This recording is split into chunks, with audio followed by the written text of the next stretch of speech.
I can't see myself. So I can.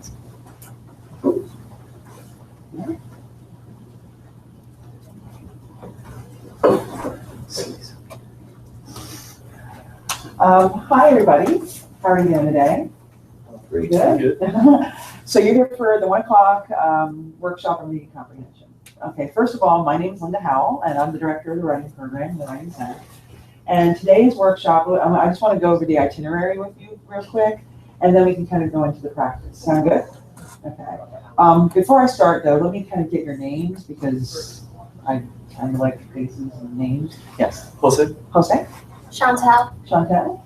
Travis. Travis. Amy. Amy. Joseph. Joseph. Charity. Charity. Okay. Well, thank you for joining us today. I appreciate that. So you'll see here, basically, I've called this PowerPoint slide reading protocols. And what I want to do today is I want to go over kind of an idea of how to approach a text in while you're emphasizing what you need to do in terms of reading the text. What does that mean? Well, reading is kind of in the same situation as writing. You read for different situations, you write for different situations, right? So you have to decide on, right at the outset, okay, you're being asked to read this text, or you need to read this text. To what purpose? What are you trying to do with it? And once you start to determine what the purpose is, you can start to kind of put together your own rhetorical situation in terms of what you're going to need to do with it. Okay, that makes sense to you all?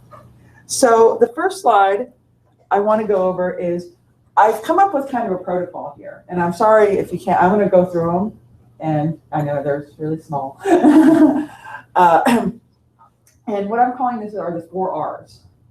The 4 R's are read, record, respond, and reflect. Okay? And in each category, I've kind of come up with a phrase that you can kind of attach to it. What do I mean here? Well, read, when you're reading, the first step in reading is to just read it for things like structure. For example, an academic article is structured differently, oftentimes, than an article for a general audience. A scientific article is structured differently than perhaps a literary article, right? So when you're reading, you're really trying, the first step is to get a handle on it, right? And I don't mean here skimming, I mean you're reading for purpose. You're scanning for purpose. The second thing is to read for length. Now, a lot of times, and let's be honest, when we're reading, how many people here just kind of stay to the first or second pages when you're reading something? Can you be honest? You can stay to the first or second pages. Well, let's say you're reading an academic article, like, you know, and all of a sudden it's 30 pages long. Because a lot of articles are that long. Do you often read the whole thing? No. No? Right? What do you read? What do you, Joseph? Topic sentences. Right, topic sentences. You scan for topic sentences. You try to look for the basic argument, which often happens in the beginning parts of it. There's a woman who's a scholar up in Syracuse. Her name is Rebecca Moore Howard. She's actually the author of the Writing Matters book for 1143 and 1101. She and her academic partner, by the name of Sandra Jameson, they've been doing a project for the last few years called the Citation Project.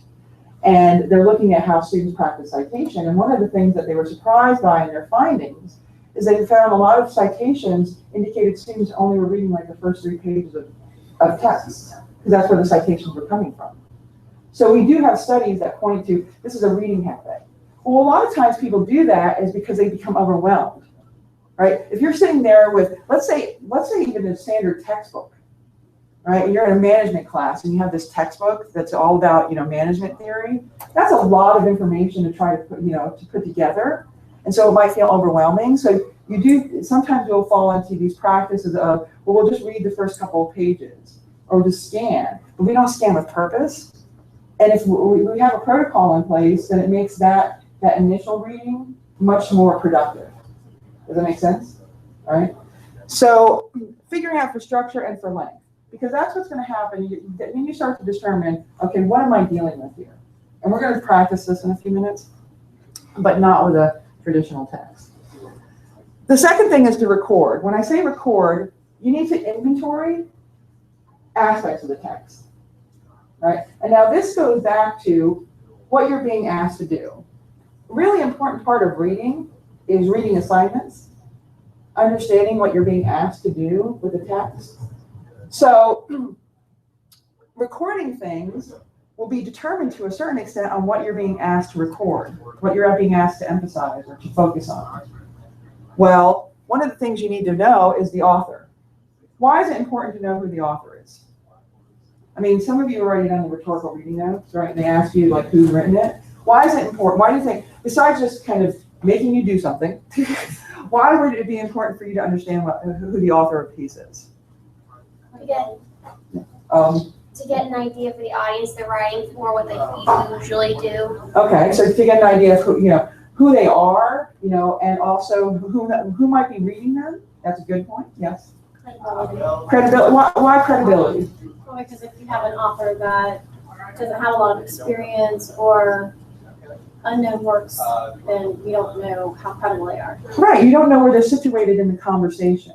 Right. So knowing who the author is often allows you to access the conversation that's happening in a very distinct manner. Okay. And it also will allow you to know things like, well, if I'm reading, let's say I'm reading, because literature, of course, is my discipline. Let's say I'm reading something and it's written by somebody who's been, who's considered a leading figure in the field, but who's been dead like 70 years. That's really going to determine how I'm going to use that text, right? It might be more about me using that person to set the stage for all the conversations that happened before, and so on and so forth. The other thing, of course, is the next thing is purpose, right? So you're going to ask for purpose. How do you determine purpose, though? That's the question, right? How do you determine purpose? So give me some ideas. When you're sitting and reading something, even if you're listening to somebody, how can you determine their purpose? Their thesis. Okay, their thesis. So a lot of times in writing, where does that generally reside? Like the first paragraph. The first part, although sometimes people do write inductively, meaning they write towards the end. So sometimes the thesis might be at the end. But traditionally, especially in the academic setting, the thesis tends to be towards the beginning. Why is that? Bottom line up front. Bottom line up front, you need to know what my argument is, because now you're going to see all the evidence that I'm going to use to support my argument, if I'm a good writer. If I'm not, then yeah. But that also allows you to understand like what evidence they're using, and to start to move into a position where you can evaluate the effectiveness of what they've written. So understanding their purpose. Now, sometimes what happens? Do you always know the purpose? No? Why might you not know the purpose? Well, sometimes it's not as clear, and it only comes I only understand what the purpose of the author is through his examples, or later on in the reading, not right in front. Okay, so this is a piece of writing that might not have a clear thesis, right? What are some other examples? The point might be made at the end of the paper. Okay, so again, we might get to the end of the paper, so we might not know it up front. You could be reading something that's was designed for a specific audience, and you may not have the specific background knowledge to fully understand it. Right, exactly. So you might not be the intended audience here, and so you might not be able to determine the purpose because you don't have the vocabulary. So what happens when you run into that? Because sometimes you'll run into that, especially in college, when you're dealing with more complicated texts that emerge out of scholarship, but that your professor has been like part of for 20 years, and they're saying, well, you need to read this text, you need to read this article, and you're like, I have no idea what's going on here. So how do you deal with that? Besides just trying to go, and I don't get it, and I hate you, Dr. So-and-so. How do you deal with it? Doing some research. Okay, so part of it's research, so you have to, kind of go and look up stuff. What are some other things? Context. Okay, context. What do we mean by context? Kind of give me an idea. If you have an individual who's talking about a specific type of science, they'll be talking about like maybe carbon or other things that come in that are within the context of a living being. So Right. even if you don't know the exact word, based on the type of situation that's used and based on other simple words you do understand, you can have an idea as to what the author's trying to say. And this is where I want to point out that when I say record, it's recording their purpose, but this is also the point where you want to stop and ask what your purpose in reading this is. So let's say they do give you a complicated text. Now you have to go back and say, okay, let's say I'm in a second-year biology course, and they've given me this really complex, advanced, new article about some biological theory. Are they really wanting me to spend like 50, 60 hours, like understanding how this all came about? What is it the purpose of giving it to me? And why am I being asked to use this? Does that make sense? So it's not only the purpose of the writer, but now you have to start thinking about what your purpose is. Because you don't, again, it's all about creating protocol so you don't overwhelm yourselves. Because, I mean, I've done it. My dissertation director likes to tell me that I fall into the research hole, right? It's like I start reading something, and then 2 days later, I've index hunted myself all the way into a separate field that I never will ever write about, because there is a sense of trying to understand all of it, and that's a great impetus, but it's also a way of procrastinating, and it's also a way of feeling overwhelmed, so that you don't understand exactly what you're supposed to be doing with it. So at that point, kind of say, okay, what is this thing going to do, right? Record evidence. Of course, this is important to go back to Charity's point about credibility. Why would you want to record the evidence? And when I say record evidence, I don't mean record every piece of evidence. This is where you record types of evidence. What do I mean by types of evidence? So what are some types of evidence that you might run into when you're reading? Statistics. Okay, so I had to say the S word, Joseph. Statistics. All of a sudden, I'm like 5 years old and I can't say my S's. So statistics, what are some other things? Scientific findings. Right. Scientific findings, so we have statistics, we have scientific findings. What are some other things? Quotes. Quotes, right? You might run into quotes more when you're dealing with things that are focusing on, when somebody's used a lot of secondary material, right? You might run into statistics and scientific facts when you're dealing a lot with primary materials. What do I mean by primary versus secondary?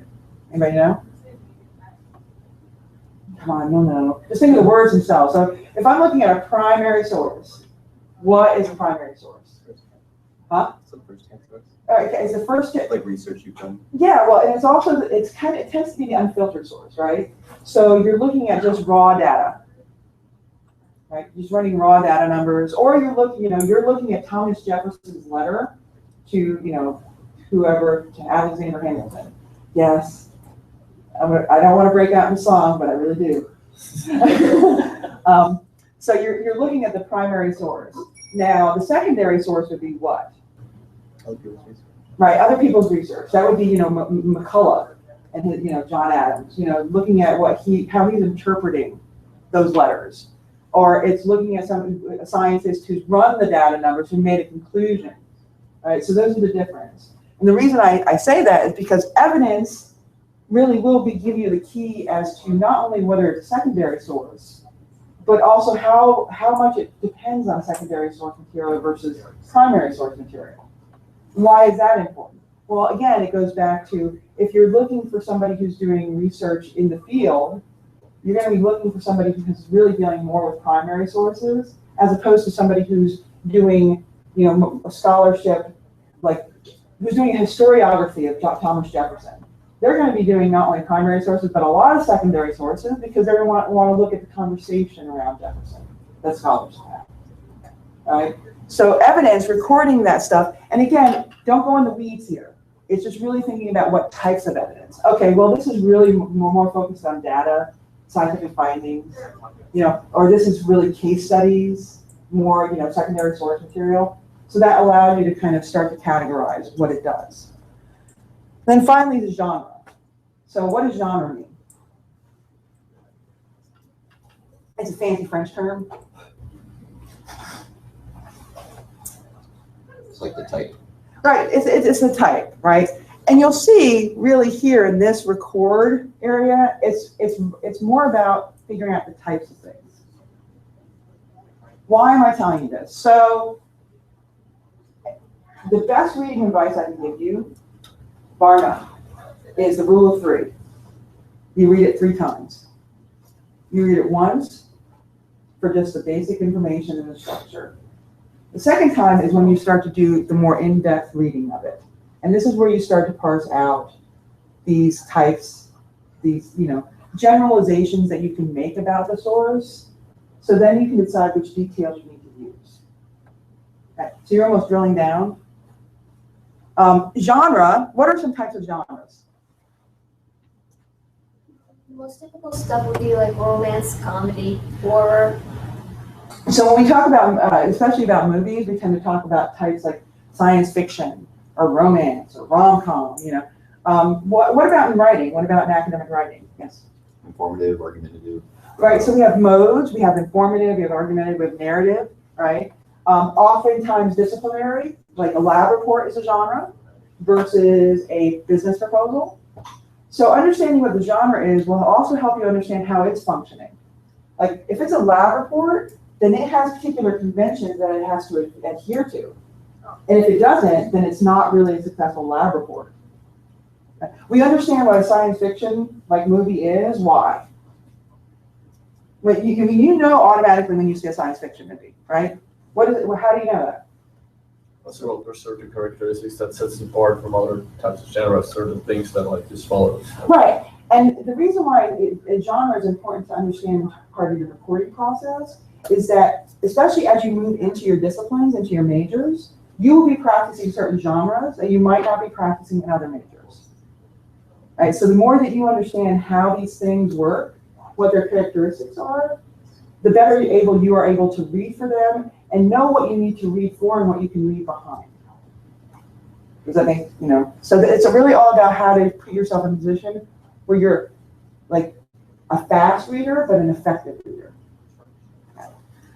The last 2 are respond and reflect. So respond to the thesis, to the evidence, to the conclusion. Why? Well, this is where, again, it moves from you reading the text to you using the reading of the text for whatever you're doing, right? So you might be asked to evaluate sources. Well, if you're evaluating, your response is really going to be, did the thesis work? Well, how do you know if the thesis worked? Because it was like it was concise with what the paper was talking about too. It had integrity between all the paper. Yeah. So that's a great word, integrity. So it has integrity. A lot of that structural integrity, you can follow from the thesis through the evidence back to the conclusion, right? What are some other things that would make it an effective thesis? Joseph, you want to say it? Come on. It was comprehensive. Okay, it was comprehensive, right? And when you say comprehensive, what do you mean? It embodied the paper. So reading the thesis not only introduced me to the topic, but it also covered everything that the work covers. Right, so you could excerpt the thesis, and that's almost like a summative statement of the whole paper, right? Sounds good. What other things make an effective thesis? Well, it'd probably be the evidence, right?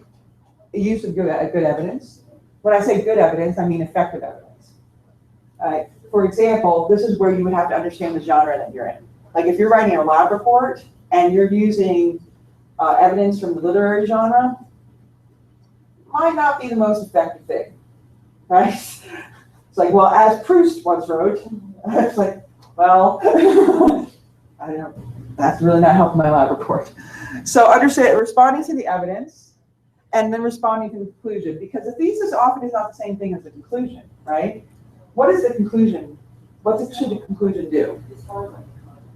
Wrap up the information. Wrap up the information, but more so, even more so, especially in most types of writing, it should tell the reader what to do next, right? It's what we call the call to action.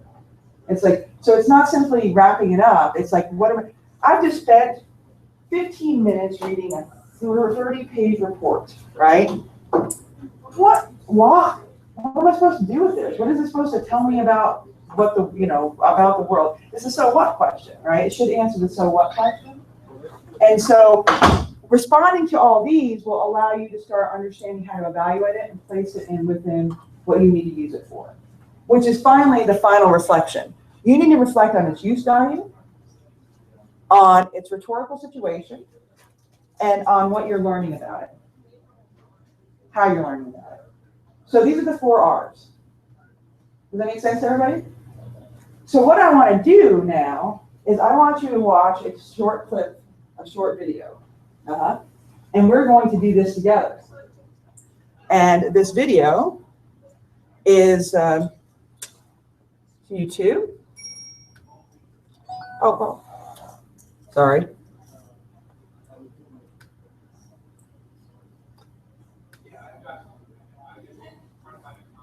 So this is the video, and apparently I didn't put the link in, so I suck.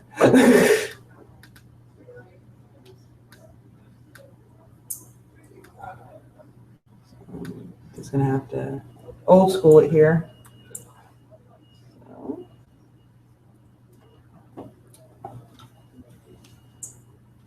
What are some examples of how we could reflect on use value?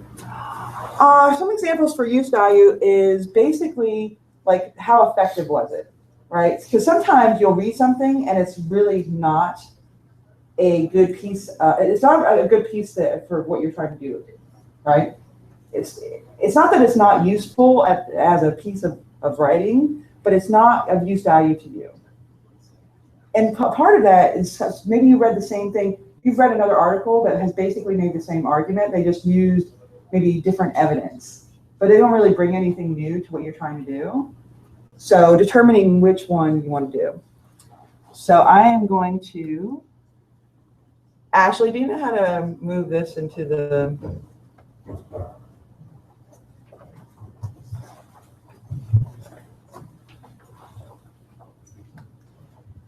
I need to get Chrome up here.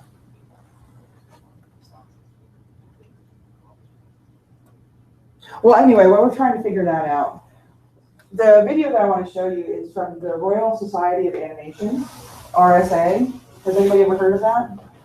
The Royal Society of Animation actually takes talks that that people do, like TED Talks, for example, and they animate the talk. So they draw as the speech is going on. And it's really cool. I mean, they've done it with a bunch of different, different speakers. Like my favorite one is by, this one is only 3 minutes long because we only have a certain amount of time. But there's one that I really love, and it's by Philip Zimbardo. Has anybody ever read his work? No? So you know Philip Zimbardo? Who's Philip Zimbardo? He's not the person who did the Zimbardo study, is he? Yeah. Oh, okay. He's the Stanford prison experiment guy. All right, Philip Zimbardo. And so, is he coming? No?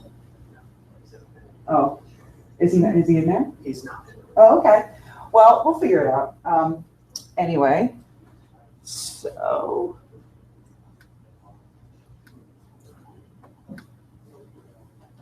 I'm going to do this.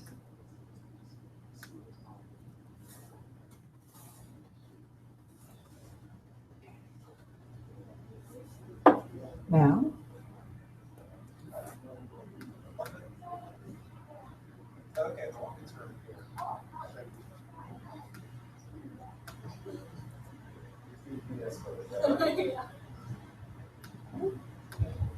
hold on a second. Well, we won't be watching that today. I apologize. Did you try to function like F5 or F4? F5?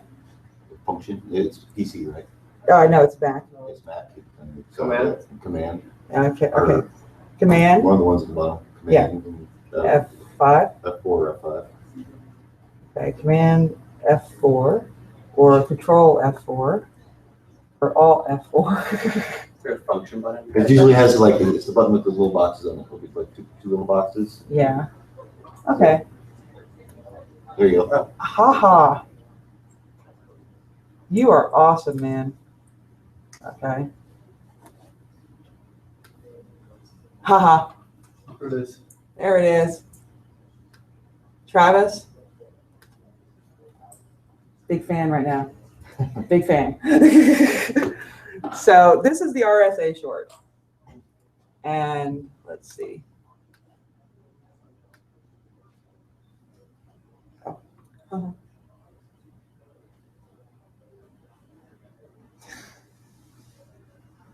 I think I'm just gonna make us watch Supernatural right now.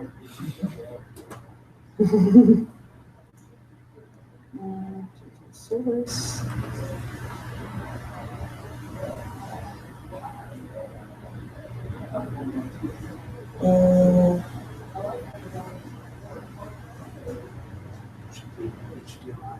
One.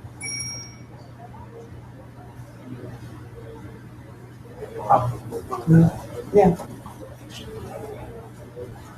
It's HDMI, right?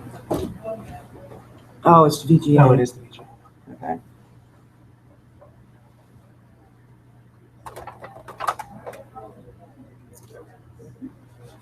This does not have sound on it. It's like, The computer, I mean? yeah.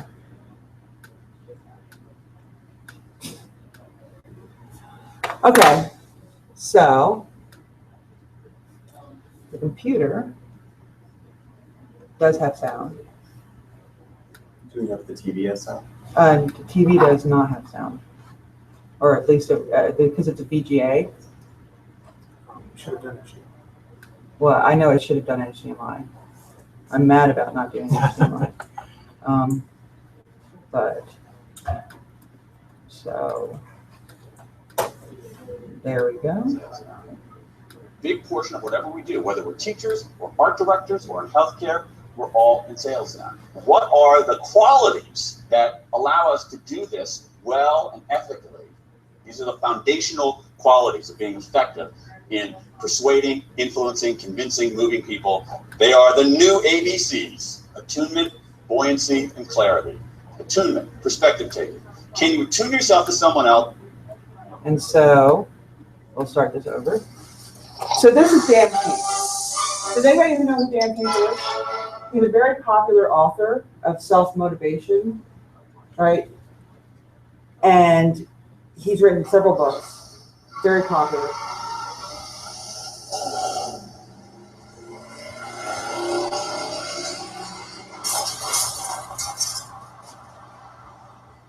Like it or not, we're all in sales now.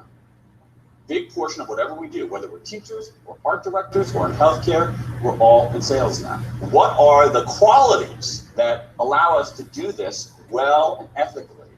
These are the foundational qualities of being effective in persuading, influencing, convincing, moving people. They are the new ABCs: attunement, buoyancy, and clarity. Attunement, perspective taking. Can you attune yourself to someone else, understand their perspective? In sales, if you're trying to sell computer equipment, but if you're trying to convince an employee to do something a different way, if you're trying to convince your boss, give you a different assignment, if you're trying to convince your kids to clean up their room. Buoyancy. I interviewed a salesman, but a lovely way of putting this. He said, the hardest part of being in sales is this: every day you face an ocean of rejection.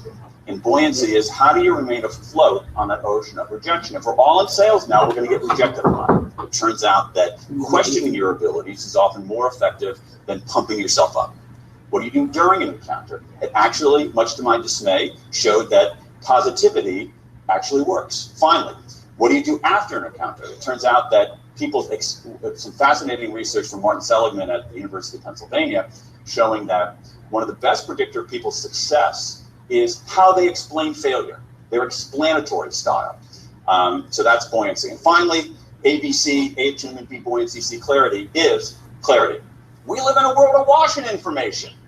Having access to information doesn't give you any kind of comparative advantage. What gives you any kind of comparative advantage is being able to curate that information, distill that information, take that information and say, all of this is noise, but this part is signal. What you have to do is you have to draw on some very fundamentally human qualities. Can I understand someone else's point of view? Can I remain resilient and buoyant in the face of rejection?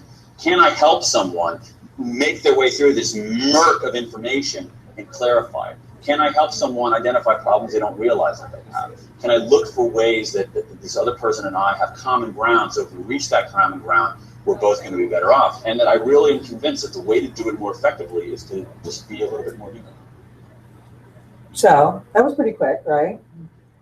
So what is, so let's do a kind of read, respond, and, read, record, respond, and reflect, okay? And we'll do a short one. We're not going to go into the weeds here. So who's the author? Dan Pink. Dan Pink. Actually, there are two authors. Oh. Why? Organization.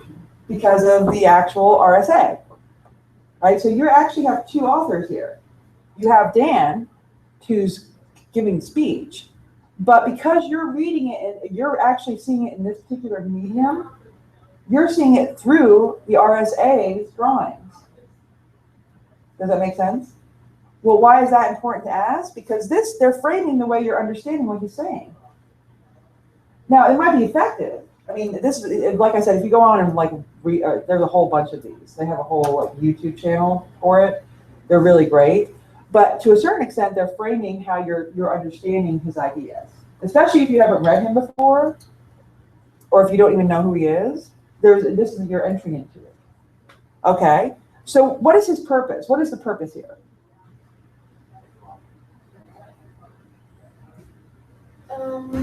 Understanding, buoyancy, and clarity. Okay, so attunement, buoyancy, and clarity. Why? Why the ABCs? I think he's saying pretty much he's trying to convey how you can be more successful or confident in whatever you do based on those skills. All right, except, and you're right, Travis, I'm gonna pressure you here and say excel in what area though? Your ability to be a good salesman. A salesman, and this is because Dan Pink is all about persuasion, right? How do you persuade people? For those of you who are in a business, or if you wanted to be in business, one of the most popular texts, like they still read it now, and this was written in like the 1920s, Dale Carnegie's How to Win Friends and Influence People, right? This is kind of the version of that in the 21st century. So this is really, goes back to he's a self-help author. But he uses evidence in here, right? One thing I noticed, he uses Martin Selig's research from the University of Pennsylvania on human behavior, right? Why is that important? Because he, to a certain extent, he's building his credibility, right, Charity? Right? He's using this kind of academic stuff or these studies, scientific findings, to make the point that he's trying to make. Make sense? So why did I want you to do this? Besides, I'm a mean person. You can't operate technology. Why would I ask you to watch this? It's a good piece to allow you to think about what his purpose was in creating it. Okay, so the purpose of, the reason I asked you this is because now we have to determine what my purpose is, right? It's not only what the purpose of the piece is, but why am I doing this? Why am I asking you? As the instructor of this workshop, I have chosen, right, to give you 4 R's, right? And through the 4 R's, I have asked you to look at a piece, to quote unquote read it, and to apply those R's, right? I've chosen this piece because I'm limited by time, so I can't give you something to read because I don't know people's like reading, speed, so I can't determine that. Right? So I didn't give you something to read, but I knew that all of us could watch this simultaneously, right? And I'll tell you, my big purpose was I wanted you to understand that there were 2 authors here. To disrupt your understanding of what it means to say who's the author, knowing that you can have multiple authors even if you have one text. Make sense? This is where I want you to start thinking about, especially the rhetorical reading notes, but even when you're reading in general, you have to kind of start to drill down instead of thinking of it as just, I'm reading this one piece and I just need to get through quickly. So, are there any questions? No? We do have an exit survey, right? Mm-hmm. Yeah. We do? Yes. What I'm gonna do is we're gonna kind of end the presentation format, and then I'm gonna come around and ask if anybody has individual questions. Sound good? Okay. And thank you for being patient with the technology. I really appreciate that. I am better at technology than I perform here. So let's see. And end scene, right? Oh. By the way, Travis, thank you for showing me how to do this. I'm trying to see hip on